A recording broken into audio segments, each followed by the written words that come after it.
What if the biggest reason you're struggling to manifest isn't because you're doing the techniques wrong? It's because you're approaching manifestation like you're trying to get something. According to the law of assumption, that's the opposite of what creates lasting change. Today, I'm going to explain what the law of assumption actually is, why people find it so powerful, and how you can start applying it in everyday life without turning it into another exhausting routine. The law of assumption became widely known through the teachings of Neville Goddard. Its central idea is surprisingly simple. Your assumptions shape the way you experience your reality. An assumption is simply something you accept as true. You already make assumptions all day without realizing it. Maybe you assume that people don't text you back. Maybe you assume you're lucky. Maybe you assume interviews never go well. Maybe you assume you're always chosen. These assumptions quietly influence how you think, how you feel, how you behave, and even what you notice around you. The law of assumption suggests that when you consistently accept a new assumption as your reality, your external experiences gradually begin to reflect it. This is where many people get stuck. Most of us spend our time wishing, I hope I get the job. I hope they text me. I hope I become confident. But notice what's hiding inside those sentences. If you're hoping, you're also assuming you don't already have it. The law of assumption invites you to shift from wishing to assuming. Instead of asking, how do I get confidence? You begin asking, what would naturally change if I already believed I was confident? It's a subtle shift, but an important one. Imagine two people walking into the same room.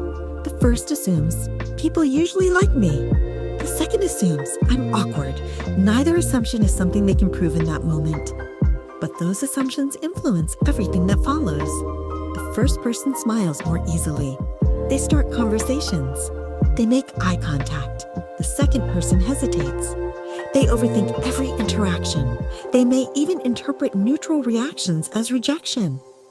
The assumptions become lenses through which each person experiences the exact same situation.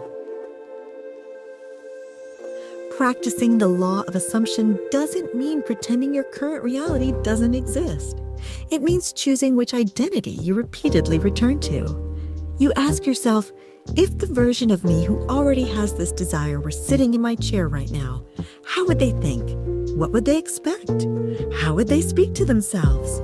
What decisions would they make today? You don't need to force fake emotions. You don't need to convince yourself overnight. You simply begin returning to that identity again and again until it starts feeling more familiar. Many people use tools like affirmations, visualization, scripting, or SATs to reinforce that new assumption. Those techniques aren't the goal themselves. They're simply ways of practicing a different way of thinking. One thing that's often misunderstood is that the law of assumption isn't about controlling every event or every other person. It's about examining the assumptions you carry into your own life and consciously choosing the ones you want to strengthen. Whether you see it as a spiritual philosophy, a mindset practice, or simply a way of becoming more intentional, the real value lies in paying attention to the stories you repeatedly tell yourself. Thank you for listening to Soul and Spectrum. If there's one idea I'd like you to remember from this video, it's this. You don't become a confident person after life finally gives you proof. You start by practicing the assumption that confidence belongs to you, and then allow your thoughts, actions, and experiences to grow from that place. In the next lesson, we'll break down one of Neville Goddard's most well-known techniques, SATs, and I'll show you exactly how to practice it step by step.